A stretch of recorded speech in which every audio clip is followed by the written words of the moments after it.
14वें पारे का आगाज़ सूरतुल हिजर से होता है। 14वें पारे के शुरू में अल्लाह ताला ने इस अमर का ज़िक्र किया है कि काफ़िर रसूलुल्लाह सल्लल्लाहु अलैहि वसल्लम की ज़ात अक़दस को तनकीद का निशाना बनाते हुए कहते, अगर आप सच्चे हैं तो हमारे लिए फ़रिश्तों को क्यों लेकर नहीं आते। तो अल्लाह ताला ने इनके इतराज़ का जवाब देते हुए कहा कि फ़रिश्तों को तो हम अज़ाब देने के लिए उतारते हैं, और जब फ़रिश्तों का नज़ूल हो जाता है तो इक़वाम को मोहलत नहीं दी जाती।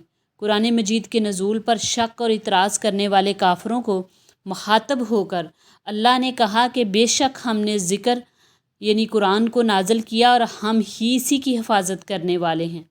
इस पारे में अल्लाह ने सितारों की तख्लीक के मकासद भी बयान फरमाए। अल्लाह ताला इरशाद फरमाते हैं कि हमने आसमान दुनिया को सितारों से मुज़य्यन किया और इनको शैतान के शर से महफूज किया, मगर जो आसमान की बातों को चुरा कर ज़मीन पर लाना चाहें तो इसको अल्लाह ताला शहाब साक़ब से निशाना बनाते हैं।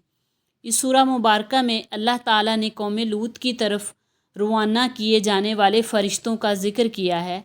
ये फ़रिश्ते लूत अलैहिस्सलाम की तरफ जाने से कबल हज़रत इब्राहीम अलैहिस्सलाम के पास आए। उन्होंने हज़रत इब्राहीम अलैहिस्सलाम को एक आलम फ़ाज़ल बेटे की बशारत दी और इन्हें बतलाया कि हम एक मुजरम कौम को हलाक करने के लिए भेजे गए हैं। इस कौम में से लूत अलैहिस्सलाम के घराने के अलावा हर शख्स को हलाक कर दिया जाएगा, बाशमूल लूत अलैहिस्सलाम की बीवी के, कि जिसके बारे में खुदा ताला का फ़ैसला हो चुका है कि वो ज़रूर मुजरमों के साथ पीछे रह जाएगी।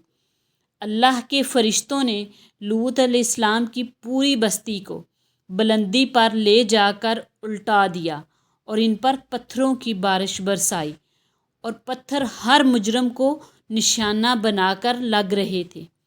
इस सूरत में अल्लाह ताला ने इस अमर का भी ऐलान फरमाया कि जो रसूलुल्लाह सल्लल्लाहु अलैहि वसल्लम का इस्तिहाज़ा करते हैं तो इनसे निपटने के लिए ख़ुद अल्लाह की ज़ात काफ़ी है। अल्लाह ताला ने रसूलुल्लाह सल्लल्लाहु अलैहि वसल्लम के हर दुश्मन को ज़िल्लत और इबरत का निशान बना दिया। अबू जहल, उतबा, शीबा, वलीद, उमैया बिन खल्फ और उकबा बिन अबी मोईत रसूलुल्लाह सल्लल्लाहु अलैहि वसल्लम का मजाक उड़ाया करते थे। अल्लाह ने मैदान बदर में इनको हसरतनाक अंजाम से दो चार किया। अबू लहब के एक बेटे ने रसूलुल्लाह सल्लल्लाहु अलैहि वसल्लम का मजाक उड़ाया तो नबी अकरम सल्लल्लाहु अलैहि वसल्लम ने दुआ की, ए अल्लाह अपने कुत्तों में से एक कुत्ता इस पर मुसल्लत कर दे। नबी करीम सल्लल्लाहु अलैहि वसल्लम की दुआ पूरी हुई और एक कारोबारी सफ़र में जंगल में पड़ाव के दौरान एक शेर आया और इस बदबख्त को खा गया। इस सूरा मुबारका में अल्लाह ताला ने यह भी फरमाया कि रसूलुल्लाह सल्लल्लाहु अलैहि वसल्लम को 7 बार बार पढ़ी जाने वाली आयात और कुरान अज़ीम यानी सूरत फातिहा अता की गई। सूरतुल हिजर के बाद सूरत नहल है। सूरतुल नहल भी अल्लाह ताला सूरतुल नहल में इरशाद फरमाते हैं, अल्लाह ताला अपने जिस बंदे पर चाहते हैं रूहुल अमीन को फ़रिश्तों के हमरा नाज़िल फरमाते हैं ताकि वो लोगों को डराए कि अल्लाह के सिवा कोई माबूद नहीं। सूरत नहल में अल्लाह ने यह भी बयान किया कि अल्लाह ने इंसानों के लिए इनवाओ क़िस्म की सवारियों को पैदा फरमाया। अल्लाह ताला ने घोड़ों, खच्चरों और गधों को पैदा किया और वो कुछ पैदा फरमाया जिसको इंसान नहीं जानता। इस पारे में अल्लाह ताला ने 2 खुदाओं के तस्वर की भी नफ़ी की और कहा, इंसानों को 2 इलाह नहीं पकड़ने चाहिए, बेशक वो अकेला अल्लाह है। अकीदा दर हकीकत ये अकीदा जो है आतश परस्तों में मौजूद था, वो 2 खुदाओं की बात किया करते थे। अल्लाह ताला ने इनके अकीदे को रद्द किया। एक और मकाम पर इरशाद फरमाया कि अगर ज़मीन और आसमान में 2 इलाह होते तो हर तरफ फसाद होता, यानी दोनों माबूदों के अहकामात आपस में टकराते और कहीं इतदाल ना होता। इस बारे में अल्लाह ताला ने इंसानों की तवज्जो मवेशियों की तरफ भी मबजूल करवाई और कहा कि चौपाओं में इंसानों के लिए इबरत है कि अल्लाह ताला हमें इनके पेटों से खालिस दूध पिलाते हैं जो खून और गोबर के दरमियान से निकलता है, लेकिन इसमें ना खून की रंगत होती है और ना फजले की गंदगी, और फिल्ट्रेशन का ये गैर मामूली प्लांट खालिक कायनात की कारीगरी का मुँह बोलता सबूत है। इस पारे में अल्लाह ताला ने ये भी बयान किया कि परिंदों को फ़ज़ा में अल्लाह ताला ही सहारा देता है। इस पारे में अल्लाह ने ये भी इरशाद फरमाया कि अल्लाह ताला ने हमारे घरों को हमारे लिए जाए सुकूनत बनाया है। जो सुकून इंसान को अपने घर में हासिल होता है वो किसी दूसरे मकाम पर हासिल नहीं होता। 14वें पारे में अल्लाह तबारक व तआला ने यह भी बतलाया कि अल्लाह ताला ने रसूलुल्लाह सल्लल्लाहु अलैहि वसल्लम पर कुरान मजीद को इसलिए नाज़िल फरमाया ताकि वो लोगों को बयान करें जो इन पर नाज़िल किया गया है। गोया कि रसूलुल्लाह सल्लल्लाहु अलैहि वसल्लम के फरामीन और आप सल्लल्लाहु अलैहि वसल्लम की सुन्नतें कुरान मजीद के बयान और वही इलाही की हैसियत ही रखती हैं। आपकी सुन्नतें कुरान मजीद के बयान और वही इलाही, ये वही इलाही की आप सल्लल्लाहु अलैहि वसल्लम की सुन्नतें जो हैं ना वही इलाही की ही हैसियत रखती हैं। इस सूरह मुबारका में अल्लाह ताला ने काफिरों की हर्जा सराई का ज़िक्र किया कि वो कहा करते थे कि रसूलुल्लाह सल्लल्लाहु अलैहि वसल्लम पर कुरान अल्लाह की तरफ से नाज़िल नहीं हुआ बल्कि मोहम्मद सल्लल्लाहु अलैहि वसल्लम रूम के एक नौ मुस्लिम से बातें सुनकर इसको आगे रसूलुल्लाह लोगों को सुनाते हैं।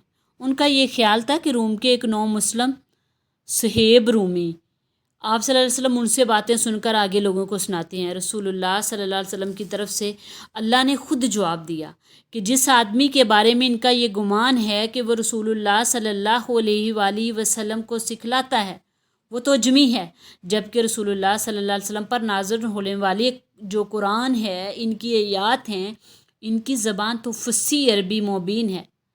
अल्लाह ताला ने ये भी बतलाया कि अल्लाह ने कुरान मजीद को रूहुल कुदस के ज़रिए रसूलुल्लाह सल्लल्लाहु अलैहि वसल्लम के कल्ब पर नाज़िल किया ताकि मोमिनों को साबित कदम रखा जाए और मुसलमानों के लिए हदायत और बशारत है। इसमें इस सूरह में अल्लाह तबारक व तआला ने सबा की बस्ती का भी ज़िक्र किया कि जिसको अल्लाह तबारक व तआला ने रिज़्क़ और अमन की जुमला नेमतों से नवाज रखा था, लेकिन वो अल्लाह तबारक व तआला की नाशुक्री और नाफरमानी के कामों में मशगूल हो गए तो अल्लाह तबारक व तआला ने इनसे अमन को छीन कर खौफ और रिज़्क़ को छीन कर भूख में इन्हें मुब्तला कर दिया था। इस वाक़े से ये साबित होता है कि कौमों के अमन का ताल्लुक़ और इनके माशी हालात का ताल्लुक़ अल्लाह तबारक व तआला की फरमाबरदारी के साथ है। और जब कोई कौम अल्लाह की नाफरमानी और नाशुक्री का इर्तिकाब करती है तो अल्लाह ताला इनको बदअमनी और भूख में मुब्तला कर देते हैं। इस पारे में अल्लाह ताला ने जनाब इब्राहीम अलैहिस्सलाम की तारीफ़ करते हुए इरशाद फरमाया कि बेशक इब्राहीम अलैहिस्सलाम अकेले ही उम्मत थे, वो अल्लाह के ताबिया फरमान और यकसू मुसलमान थे। उन्होंने कभी भी शिरक नहीं किया, अल्लाह ताला की नेमतों का शुक्र अदा करने वाले थे। अल्लाह ताला ने इनको कबूल कर लिया था और इनको सीधे रास्ते पर चला दिया था। इस पारे में अल्लाह तबारक व तआला ने दावत व तबलीग का तरीका भी बतलाया कि दावत दीन का काम बड़ी हिकमत और अच्छी नसीहत के साथ होना चाहिए। बेशक अल्लाह को पता है कि कौन इसके रास्ते से भटका हुआ है और कौन हदायत पर है। इस पारे में अल्लाह ताला ने अदाए दीन की तकलीफ़ों पर सब्र करने को अच्छा अमल करार दिया, यानी दीन के जो दुश्मन तकलीफ़ें दें इसको सब्र के साथ बर्दाश्त करें। और ये भी बतलाया कि सब्र अल्लाह तबारक व तआला की ज़ात पर यकीन रख कर ही हो सकता है। पारे के आखिर में अल्लाह ताला ने इरशाद फरमाया कि बेशक अल्लाह तकवा इख्तियार करने वालों और नेकोकारों के साथ है। अल्लाह ताला की ताईद हासिल करने के लिए अल्लाह तबारक व तआला का डर और नेकी के रास्ते पर इस्तकामत दरकार है। जिस इंसान को ये दो चीज़ें हासिल हो जाएंगी यकीनन इसको अल्लाह की ताईद भी हासिल हो जाएगी। अल्लाह ताला से दुआ है कि वो हमें कुरान मजीद पढ़ने, समझने और इस पर अमल करने की तौफीक अता फ़रमाए। आमीन या रब्बुल आलमीन।